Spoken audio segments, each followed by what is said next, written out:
지난 7월 대한민국 대법원이 동성 커플을 사실상의 부부와 동일한 지위에서 건강보험 혜택을 받을 수 있는 결정을 우리나라에서 내렸습니다. 이것이 사실상 동성혼을 인정하고 알리는 신호탄이라고 많은 분들이 우려하고 있고, 우리가 포괄적 차별금지법을 위시한 이 동성애 입법을 반대하는 이유는 여러분 영상에서 보신 것처럼 우리보다 앞서서 동성화 합법화를 이루어낸 나라들이 보여주는 그 다음 행보들, 사실 그 다음 문제들 때문인데, 최근 미국의 한 초등학교 과학 캠프, 학교에서 이런 과학 캠프에서 5학년 여자아이들이 남자 상담사와 무려 3일 동안 함께 방을 같이 쓰는 일이 일어났어요.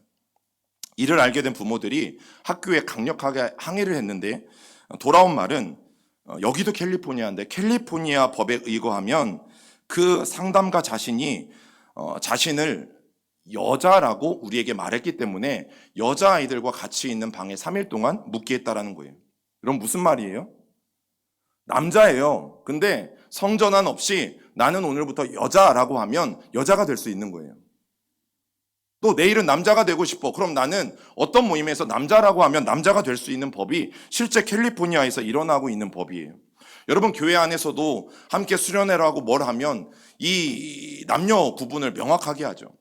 사고가 일어나지 않게 하기 위해서, 보호받게 하기 위해서 여자 선생님들이 여자아이들을 함께 자고 이렇게 케어해주고, 남자들은 남자끼리 자고 케어해주고, 그런데 전혀 반대되는 일들이 일어난 거죠. 여러분 그것도 어떤 사설 행사가 아니라 공식적인 초등학교 행사에서 이런 일이 일어났는데 그것을 막을 수 없는 것이 현 미국의 현실입니다. 그런가 하면 성전환 수술 없이도 남자가 여자 탈의실에 사용할 수 있고 여자가 남자 탈의실에 들어가서 사용할 수 있고, 화장실도 마찬가지. 남녀 구분 없이 공용으로 이미 사용하고 있어요. 그리고 스웨덴에서는 엄마 아빠라는 호칭을 쓰면 안 되고 대신에 그럼 어떻게 불러요? 부모 1, 부모 2라고 이렇게 불러요. 자, 왜 그러냐고 하니까 이미 엄마 아빠라는 단어가 성차별을 조장할 수 있다. 그렇기 때문에 우리는 이 성차별 조장을 막기 위해서 엄마 아빠라는 대신에 부모 1, 부모 2를 쓴다는 거예요. 여러분 정말 어처구니 없고 황당한 이런 일들이 지금 미국에서, 캐나다에서, 유럽에서 실제 일어나고 있는 일들입니다. 동성애 관련 합법화가 이루어진 나라들이 계속 연이어서 이런 문제들이 일어나고 있는 것을 볼 때 우리에게 어떤 생각이 드냐면 한국도 예외는 아니라는 거죠. 이미 우리도 점점점 이런 것들에 노출되어지고 그런 법을 하나하나 통과시켜주기 시작함으로 말미암아서 정말 가치관이 순식간에 바뀌어버리는 일들이 우리 가운데도 일어날 수 있는 겁니다. 그리고 더 중요한 것은 이런 문제점들이 이제 계속 발생하잖아요. 미국도 돌아가고 싶어하고 캐나다도 이 합법화를 시킨 나라들이 돌아가고 싶어 하는데 돌아가는 것은 더 어려운 거죠. 이미 그들이 허용해 주었기 때문에 여러분 그것을 다시 바꾸는 것들은 너무너무 어려운 상황이에요. 우리는 지난 여름 파리 올림픽에서 여러분 보셨잖아요. 여자 복싱 경기인데 남자 염색체를 가진 선수가 출전했어요. 즉 남자가 출전한 거예요. 그런데 이 남자의 펀치를 맞고 여자 선수가 코가 징징거리고 너무너무 머리가 아파서 결국에는 울면서 경기를 포기했던 일이 있었잖아요. 여러분 그 남자 선수가 금메달을 따갔습니다. 그런데 그게 여자 복싱에서만 있었던 것이 아니라 두 개의 다른 경기에서도 똑같은 일이 일어났었어요. 그런데 여러분 공식적으로 IOC에서 이것을 전혀 문제 삼지 않았어요. 남자가 여자 경기에 출전해서 남자가 체력적으로, 힘으로, 스피드로 모든 것이 우위에 있잖아요. 그럼에도 불구하고 여자 선수와 당당하게 경기를 해서 아니 나는 남자 염색체를 가졌지만 나는 성전환을 했기 때문에 여자야. 그런데 내가 여자로서 여자와 경기하는 게 뭐가 달라? 여러분 정말 그렇게 생각하세요? 이런 세계적인 현실 속에서 지난 7월 대법원이 동성 커플에 대한 동성혼을 인정하는 정말 말도 안 되는 결정을 내렸고, 그 모든 것을 여러분 정말 한국의 기독교인들뿐만 아니라 수많은 바른 가정을 위해서 걱정하는 사람들이 보면서 야 이러다가 우리도 하나 둘 그렇게 미국과 캐나다나 유럽의 나라들의 그 잘못된 길을 따라가는 것은 아닐까? 여러분 그런 두려움들이 우리 안에 밀려오기 시작했죠. 여러분 얼마나 가슴 아픈 일이고 정말 통회자복하며 우리가 회개해야 될 일인지. 그래서 우리나라가 왜 그렇게 반대하는가? 이미 주변의 그 나라들로 몸살을 앓고 있는 문제들을 바라볼 때에 절대 우리나라에서만큼은 합법화를 우리가 막고 싶다라는 그런 의지가 강렬하기 때문이에요. 여러분 이제 동성애는 먼 나라 이야기가 아니죠. 바로 우리 코앞에 있습니다. 우리가 즐겨보던 드라마, 우리가 즐겨보는 영화, 우리 자녀들이 보는 스마트폰 속에 여러분 너무나 가까이 들어와 있어요. 여러분 우리나라는 2007년 정권부터 이 법을 발의하기 시작했어요. 그리고 지난 매년마다 국회에서 이 법안이 상정되었지만 모두 폐기되었어요. 그럼에도 불구하고 끊이지 않고 제가 이 당은 꼭 밝힙니다. 정의당 장혜영 의원을 시작으로 여러 당의 의원들이 계속 매년마다 발의하기 시작했어요.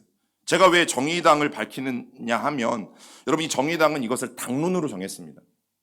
개인의 의견이 아니라 다른 당의 의원들은 개인 의견으로 이 법을 발의했는데 정의당만큼은 이게 당론이에요.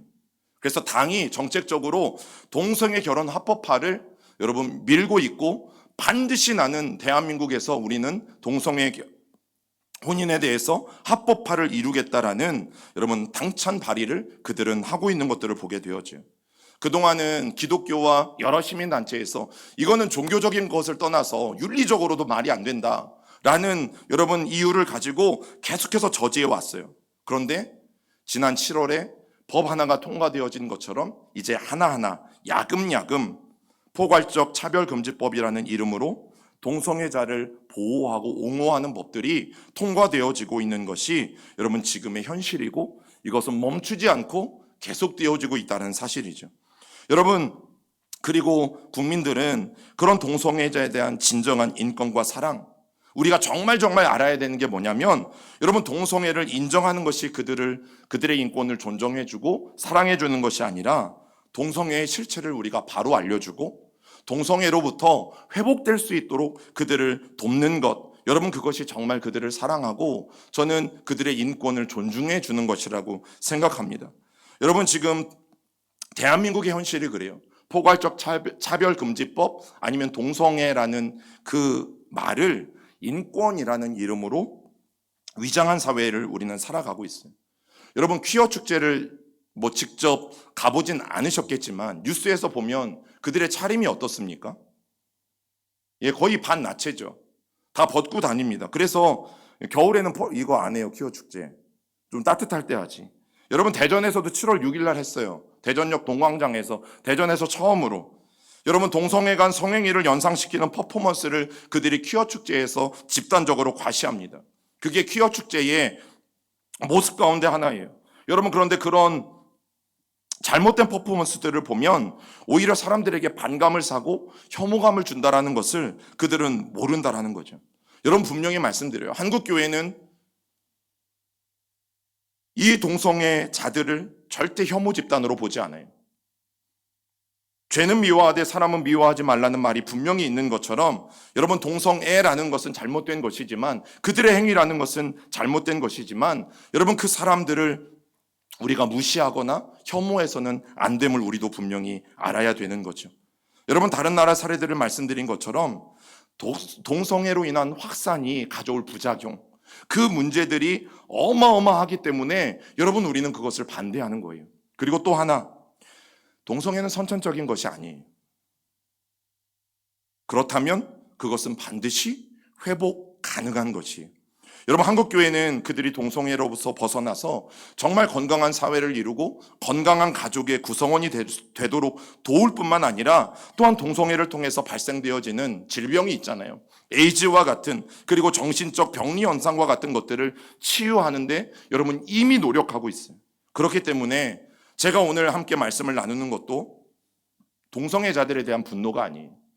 그들에 대한 분노가 아니라 여러분 우리가 기본적으로 그들에 대한 회복에 대한 간절한 기대와 소망, 여러분 그것을 질병의 하나로 본다면 그 병이 회복될 수 있도록 우리가 함께 아픔을 같이 하고 이해하고 그들이 그 고통과 중독에서 속히 벗어날 수 있도록 여러분 우리가 진정으로 도와주는 것이 무엇일까? 그것이 진정한 인권의 추구라는 생각이 드는 것이죠. 여러분 그리고 그 모든 것보다 것들보다 더 중요한 것이 무엇인가 하면 여러분 동성애 합법화가 왜 이루어지면 안 되는가? 중요한 이유가 성경에 나오고 있기 때문이에요. 여러분 첫 번째, 동성애는 하나님 앞에서 범죄이기 때문입니다. 그 말씀이 오늘 우리가 읽었던 로마서 1장 26절 27절 말씀이에요. 우리 한 번 더 읽어봅니다. 이 때문에 하나님께서 그들을 부끄러운 욕심에 내버려 두셨으니 곧 그들의 여자들도 순리대로 쓸 것을 바꾸어 영리로 쓰며 그와 같이 남자들도 순리대로 여자 쓰기를 버리고 서로 향하여 음욕이 부릴 듯하며 남자가 남자와 더불어 부끄러운 일을 행하여 그들의 그릇 때문에 상당한 보응을 그들 자신이 받았느니라. 여러분 레위기 18장 22절도 너는 여자와 동침함 같이 남자와 동침하지 말라 이는 가증한 일이니라 하고 주님이 말씀하셨어요. 여러분 하나님은 동성애를 가증하다라고 분명히 말씀하고 계세요. 그렇기 때문에 우리가 동성애를 반대하는 거예요. 여러분 그리스도인이라는 의미가 뭐예요? 우리는 하나님의 말씀을 따르는 사람, 성경을 따르는 사람들이에요. 여러분 우리의 신앙에서 성경이라는 가치가 없어져 버리면 그것은 더 이상 신앙이라고 말할 수 없습니다. 여러분 한국교회와 이 땅의 성도들이 오직 성경이 답인 것을 분명히 알고 성경이 열심히 하라고 하는 것들은 우리가 열심히 행하고 그러나 성경이 하지 말라고 반대하는 것들에 있어서는 멈추어 서야 되는 것이 올바른 신앙의 모습이죠. 여러분 우리가 오직 하나님의 말씀에 이 동성애가 죄라고 분명히 지적하고 있기 때문에 여러분 우리는 그 부분에 있어서 타협할 수 없어요. 고린도전서 6장 9절은 불의한 자가 하나님의 나라를 유업으로 받지 못할 줄을 알지 못하느냐? 미혹을 받지 말라. 음행하는 자나 우상 숭배하는 자나 간음하는 자나 탐색하는 자나 남색하는 자나. 여러분 오늘 성경이 뭐라고 말씀하냐면 동성애 즉 잘못된 성적 취향을 갖고 행하는 자들을 우상 숭배하는 사람들과 동일하게 여기고 있어요. 여러분 만약 수요일이 필요한 사람이 있어요. 그 수혈이 필요한 사람에게 가장 먼저 어떤 피를 공급해야 돼요? 혈액형과 맞는 피. 여러분 그런데 보세요. 피가 모자라요. 그러면 뭐 대충 그 안에 뭐 약만 채우면 되니까 물하고 피를 같이 섞어서 그 사람 몸에 수혈을 하면 그 사람이 살겠어요? 죽겠어요? 여러분 그냥 피도 되지 않아요. 그 사람의 혈액형과 같은 피여야지만 그 사람을 살릴 수 있는 거죠. 여러분 오직 성경적인 가치관을 가지고 우리가 하나님의 말씀대로 살아가는 것, 여러분 그것만이 사람을 살릴 수 있고 승리할 수 있다는 것을 우리는 분명히 기억할 수 있어야 돼요. 두 번째로 동성애는 하나님의 창조 질서를 파괴하는 것이기 때문이에요. 그럼 마태복음 19장 4절과 5절 같이 읽어봅니다. 예수께서 대답하여 이르시되 사람을 지으신 이가 본래 그들을 남자와 여자로 지으시고 말씀하시기를 그러므로 사람이 그 부모를 떠나서 아내에게 합하여 그 둘이 한 몸이 될지니라 하신 것을 읽지 못하였느냐. 여러분 오늘 성경이 뭘 말합니까? 하나님이 남자와 여자를 지으시고 여러분 이 세상에는 정말 죄송하지만 성은 몇 개밖에 없어요? 2개밖에 없어요. 여러분 중성 같다 이런 말도 사실은 쓰면 안 되죠. 중성은 있을 수가 없어요. 하나님은 남자와 여자를 분명하게 창조하셨고 남자와 여자가 사랑해서 건강한 그 연합한 것을 가정이라고 부르게 됩니다. 부부라고 부르게 됩니다. 여러분 이것이 성경이 말하는 창조의 질서입니다. 그런데 동성애는 뭐예요? 남자가 남자끼리 연애와 사랑을 하고 부부가 될 수 있다라고 말하는 것이죠. 여자가 여자끼리 연애를 하고 부부를 이룸으로 가정을 이룰 수도 있다라고 말하는 것이죠. 여러분 이것은 명백하게 하나님의 말씀하신 창조의 원리에 반대하는 것이에요. 그리고 너무나 변태적인 것이에요. 여러분 그 결과 우리들에게 원래 없었던 질병 중에 하나가 뭐였습니까? 에이즈라는 질병이죠. 여러분 동성애자들이 일반인에 비해서 에이즈 감염률은 183배나 돼요. 굉장히 많은 수치예요. 그런데 또 다른 문제 하나가 뭐냐면 이 한 사람의 들어가는 에이즈 치료비가 1년에 1,000만 원. 근데 그게 100% 여러분들의 세금으로 쓰여지고 있어요. 대한민국에 있는 모든 사람들을 1년으로 계산하면 1,000억 이상이 지금도 대한민국에서 100% 지원해줘서 여러분 그들이 치료를 받고 있어요. 물론 그들 중에는 상당수 나도 모르는 사이에 병이 옮겨진 사람들도 분명히 있어요. 여러분 그런데 더 안타까운 것, 에이즈라는 질병에 걸린 사람들의 수명은 일반 사람들보다 25년에서 30년이나 짧습니다. 그리고 심지어 청소년 이 동성애자들 중에는 자살률이 4배나 더 높습니다. 여러분, 이런 일을 보고도 어떻게 우리가 모른 척하고 그것들을 방치할 수 있겠습니까? 동성애자들이, 그리고 7월에 대법원이요, 이 동성에 대해서 건강보험을 똑같은 부부와 같이 인정해준 이유 중에 하나가 뭐였냐면, 이거는 선천적인 거다. 태어날 때부터 그들도 동성애를 하고 싶은 게 아니라 그들이 태어날 때부터 그 유전자를 가지고 태어났기 때문이다라는 것이 그 판결 이유 가운데 하나였어요. 그런데 여러분, 그게 잘못된 정보예요. 이미 1999년에 캐나다의 라이스 박사가 연구한 팀이 이 동성애자들을 대상으로 유전자를 검사했을 때, 여러분, 절대 유전적으로 선천적으로 그런 유전자는 사람 가운데 존재하지 않는다라는 결과가 나왔고, 2016년 존스 홉킨스대 연구팀도 똑같이 동성애가 선천적이라는 것을 규정할 만한 어떤 근거도 없다라고 이미 연구 결과에 밝혔어요. 여러분, 그런데 여전히 동성애자들은 이거는 유전적인 거야. 너희가 남자 여자를 주장하는 것처럼 내가 동성을 좋아하는 것도 유전적인 거야. 선천적인 거야. 그러니까 뭐라고 말할 수 없어 라고 말하고 있는데, 여러분, 절대 그렇지 않죠. 매우 후천적인 것이고, 그들이 후천적으로 생겨난 잘못된 성적인 취향이, 여러분, 동성애라는 것을 우리는 바로 알 수 있어야 돼요. 그래서 동성애도 반드시 치유될 수 있어요. 동성애에서도 반드시 회복될 수 있어요. 여러분, 레위기 20장 13절이 누구든지 여인과 동침하듯 남자와 동침하면, 남자들을 향해서 하는 말이에요. 둘 다 가증한 일을 행함인즉 반드시 죽일지니 자기의 피가 자기에게로 돌아가리라. 그리고 오늘 로마서 1장 26절, 하나님이 창조 원리와 질서를 완전히 파괴하여서 정말 하나님의 순리를 영리로 바꾸는 가증한 행위가 동성애다라고 성경은 분명히 우리에게 말해주고 있어요.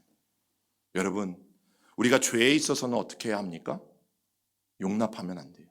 성경은 죄와 싸우되 너희가 피 흘리기까지 싸워야 한다라고 말해요. 심지어 동성애는 반드시 죽여야 하는, 하나님이 죄라고 언급하시면서까지 마땅히 인간으로서 하면 안 되는 일이라는 것을 우리에게 분명히 말해주고 있어요. 그렇기 때문에 우리가 그리스도인으로서 동성애의 문제에 대해서 적극적으로 대처하고 우리가 적극적으로 말할 수 있어야 돼요. 지금 여러분, 그것이 합법화가 되고 그것이 법적으로 정리가 되어지면 그때는 다른 나라처럼 손 쓸 수 없는 상황이 돼요. 지금이 우리가 말할 수 있는 기회입니다. 그리고 세 번째, 동성애는 가정을 파괴하고 다음 세대들을 병들게 합니다. 창세기 2장 24절을 읽어봅니다. 이러므로 남자가 부모를 떠나 그의 아내와 합하여 둘이 한 몸을 이룰지로다. 여러분, 가정은 하나님이 우리에게 허락하신, 그리고 최초로 만드신 정말 아름답고 귀한 공동체예요. 그게 바로 가정이에요. 그 가정 안에서 하나님이 짝지어 주신 남자와 여자가 함께 만나 부부가 되어지고 아름답고 건강한 가정을 세워가는 것이 성경의 원리인 것이죠. 그런데 동성애는 이런 가정을 파괴하잖아요. 아까 말씀드렸죠. 아이가 태어났어. 근데 이 사람을 부모 1이라고 불러야 되고 이 사람을 부모 2라고 불러야 되고, 그런 일들이 일어나게 되어지는 거예요. 여러분, 분명히 말씀드리면요, 포괄적 차별금지법을 왜 반대합니까? 너무 좋은 말이에요. 그런데 이 포괄적 차별금지법, 어떠한 이유로도 대한민국 국민은 어떠한 차별도 받으면 안 된다라는 법이 포괄적 차별금지법이에요. 너무 좋죠. 그런데 이 법은요, 이미 헌법이 보장하고 있어요. 이미 대한민국 헌법에 모든 국민들은 어떠한 이유로도 차별받으면 안 돼요. 그 차별을 받으면 법적으로 우리가 처벌을 받습니다. 그럼 거기에 없는 법이 뭔지 아세요? 바로 성적 취향에 관한 법이에요. 동성애에 관한 법이에요. 포괄적 차별금지법이라는 큰 테두리처럼 좋은 말로 위장하지만 정말 그들이 추진하려고 하는 것은 그 소수인 사람들의 성적인 취향, 그것도 잘못된 취향을 여러분 법안에 넣어서 그들이 보호받게 하려는 거죠. 그래, 저는 여기까지는 용납할 수 있어요. 그런데 이제 보세요. 그들이 합법화하려는 이 독소 조항 안에를 들여다보면 동성애자들의 성행이 그리고 동성 간의 결혼, 이것들을 잘못이라고 말하는 사람 있다면, 그것이 국민이든 설교단에서 말하는 목사든 처벌을 받게까지 하는 법이 포괄적 차별금지법이에요. 여러분, 우리는 그 법을 다 모르잖아요. 그 국회의원들이 입법하고 조목조목 적은 내용들을 우리는 모르잖아요. 그냥 포괄적 차별금지법이 뭐가 문제냐? 여러분, 그 단어만으로는 아무 문제가 없어요. 그런데 그들이 제시하는 그 입법하고자 하는 내용 안에 들어간 그 처벌, 한 번 통과되면 돌이킬 수 없는 무서운 법. 여러분, 동성애법이 통과되면 지금처럼 제가 강단에서 동성애가 죄입니다, 하나님의 뜻이 아닙니다 라고 설교하면, 또 누구든 여러분 부모님들이 여러분 자녀들을 향해서, 또 동성애자들을 향해서 그렇게 이야기할 때에 그 이야기를 동성애자들이 듣고 인권위에 제소를 하게 되어지면, 자, 법이 이래요. 시정명령과 3천만 원 이하의 이행강제금 부과. 아까 미국 영상에서는 교단 대표가 와서 목사 설교 중에 담임 목사를 어떻게 했어요? 네, 내려오라고 했어요. 또 손해액의 2배에서 5배 징벌의 손해배상이 부과되며 나아가 형사처벌을 받을 가능성도 있다. 아직 시행되어지고 있진 않으니까. 또 동성애자들이 결혼을 하겠다고 저를 찾아왔어요. 목사님, 주례를 해주세요. 나는 못합니다. 그러면 고소를 당하는 거예요. 또 제가 우리 시온교회에서 우리 둘이 결혼을 하겠습니다, 장소를 허락해 주세요. 안 됩니다. 여러분, 그러면 고소를 당하는 거예요. 그게 포괄적 차별금지법 안에 있는 독소조항입니다. 여러분, 이미 동성애법을 통과시킨 미국과 수많은 나라들이 그렇게 되고 있어요. 아들이 남자를 데리고 왔어요. 친하게 지낸 친구냐? 아니에요, 아버지 며느리감이에요. 실제로 그것을 안 된다고 말했다가 아버지가 고소를 당했어요. 왜 법에서 인정해 주는데 아빠는 안 된다고 하냐고. 여러분, 인정을 당했어요. 친한 여자친구냐? 아니에요, 며느리감이에요. 아니에요, 남편감이에요. 여러분, 부모로서의 권리도 표현의 자유도 양심의 자유가 박탈되는 것이죠. 제가 말씀드렸죠. 그래, 거기까지는 좋다고. 그런데 왜 그러면 그게 잘못됐다고 말하는 사람들을 처벌하게 만드냐고요. 저는 100번 양보해서 거기까지 인정해 줄 수 있어요. 그런데 그것을 죄라고 말하고 잘못됐다고 말하는 사람은요, 설교자든 부모든 국민의 어떤 한 사람이든 반드시 인권위에 제소가 되어서 처벌을 받게 되어져 있어요. 여러분, 이것을 뭐라고 우리가 부르는 거예요? 역차별이라고 부르는 거예요. 그 사람의 인권이 중요하면 상대방의 인권도 중요하잖아요. 학생들에게 죄송하지만 학교에서 학생들의 인권이 중요하면 가르치는 선생님들의 인권도 중요하잖아요. 자신들의 성적 취향을 인권으로 포장해서 사회를 악으로 끌고 들어가는 이 동성애에 대한 차별금지법, 아주 무서운 악법이에요. 그리고 반드시 입법되지 못하도록 여러분, 그리스도인들뿐만 아니라 온 국민이 앞장서서 막아야 되는 법이고 폐지되어져야 되는 법이에요. 그리고 또 하나, 만약 이 포괄적 차별금지법이 입법화되면 우리 자녀들, 다음 세대들, 여러분 바르게 양육할 수 없어요. 지금도 아이들이 받는 이 성교육, 학교에서 받는 성교육, 그리고 공공도서관에 여러분 버젓이 비치되어져 있는 성교육 교재를 보면요, 말할 수 없을 만큼 더럽습니다. 동성애를 미화하고 정당화시키는 것은 기본이고요, 청소년들의 가치관을 혼란하게 만들어주는 내용들이 너무너무 많아요. 그냥 쉽게 이야기하면 우리는 하나님의 말씀에 근거해서 남자와 여자가 잠자리를 하는 것은 하나님이 결혼이라는 제도를 통해서 우리들에게 허락해 주신 거야 라고 가르쳐요. 그런데 학교에서는 뭘 가르쳐요? 요즘 남자 학교에서는 피임기구들을 그냥 줍니다. 이러한 게 없어요. 그냥 피임기구들을 그냥 줍니다. 여러분, 그래서 김지연 목사 얘기만 하니까 여러분들이 좀 기분 나쁠 수도 있잖아요. 한국가족보건협회 대표라는 분이 현재 부적합한 성교육 도서들의 문제점은 아이들에게 성적인 충동과 욕구를 자극함으로써 위험한 성적 행동에 노출시킨다는 점입니다. 본인만 위험에 빠지는 것이 아니라 다른 사람을 위험에 빠지게 만들고 성폭력 가해자가 될 수도 있는 것이 문제다. 아이들은 본 것을 따라하는 경향이 있기 때문이다. 그래서 아이들에게 성적인 욕구와 충동을 심하게 자극하고 과도하게 상세한 자료를 주는 것은 위험하다. 그리고 경기도의회 이인혜 의원은 이렇게 이야기했어요. 자기가 공공도서관 혹은 지자체의 도서관을 조사해 보니까 총 6만 5천여 권의 부적합한 성교육 도서들을 자기는 발견했다. 그래서 경기도와 경기도 교육청에 부적합한 성교육 도서들의 대출을 금지시켜 달라고 요청했고, 각 도서관 혹은 간행물 심의위원회를 통해서 성교육 도서의 유해성을 다시 확인해 달라고 요청했다. 여러분, 이런 악법들로부터 우리의 가정을 지켜야 되지 않겠어요? 그리고 우리 다음 세대들을 지켜야 되지 않겠어요? 여러분, 이미 공교육은요, 성교육을 포기했습니다. 이미 포기했어요. 그러면 마지막 남은 희망인 교회마저도 정확하게 바르게 하나님이 우리에게 주신 남성과 여성, 이 아름다운 이 남성과 여성에 대해서 교육하지 않는다면 여러분, 이 나라의 미래를 누가 장담하겠어요? 교회가 얼마나 많이 모였냐? 교회 재정이 얼마냐? 이런 세를 과시할 때가 아니죠. 정말 힘없고 무기력한 우리지만 하나님의 은혜를 오늘도 우리가 간구하고 하나님 앞에 우리의 잘못들을 회개하고 그렇게 하나님 앞에 간절하게 기도하면서 여러분, 동성애 합법화에 대한 위험성을 다음 세대들에게 분명히 전달해야 될 이유가 기존 기성세대들에게 있다라는 사실이에요. 무엇보다 다음 세대와 청년들이 납득이 되는 방식으로, 그들이 받아들일 수 있는 방식으로 우리가 알려주고 몸부림쳐야 된다라는 사실이에요. 사랑하는 우리 시온교회 형제자매 여러분, 하나님의 뜻은 우리가 거룩해지는 것이죠. 그래서 우리를 성도라고 불러요. 성도. 제가 가장 좋아하는 호칭인 성도. 거룩하게 세상과 구별된 사람들. 여러분, 거룩은 다른 뜻이 아니에요. 세상에 살지만 우리가 세상과 구별되는 것을 말해요. 가정과 사회와 하나님의 거룩함을 파기하는 죄는 생명을 걸고 막아설 수 있는, 여러분, 소돔과 고모라에 아브라함과 같은 사람이 필요한 거죠.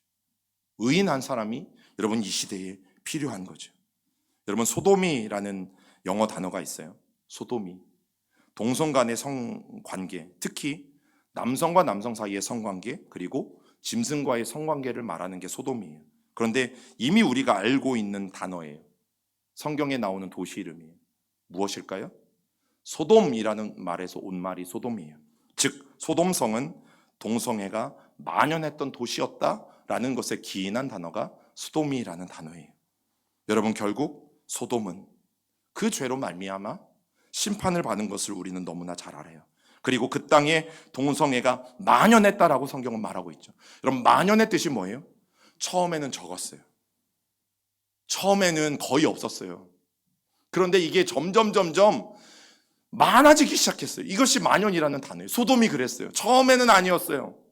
그런데 점점 용인하고 눈 감아주고 사람들이 괜찮다라고 말하니까 여러분, 그것이 가득하게 되었죠. 선천적 성향이 아니라 후천적으로 배워가고 학습 혹은 과도한 성적 쾌락을 소돔이라는 도시가 추구했다라는 뜻이에요. 여러분, 이런 쾌락은 제도적으로 막지 않으면 만연해지기 십상이에요. 마약만 무서운 게 아니에요. 마약만 무서운 게 아니에요. 음주운전만 무서운 게 아니에요. 가정이 깨지면 사회는 깨질 수밖에 없어요. 왜요? 가정은 이 사회를 구성하고 있는 가장 기본이 되는 공동체이고 가장 기본이 되는 주체이기 때문에 여러분, 변질된 성적 취향 그리고 동물적인 욕구, 과연 이것들을 인간 스스로의 욕심, 어떤 자제력에 맡길 수 있겠어요? 절대 그럴 수 없죠.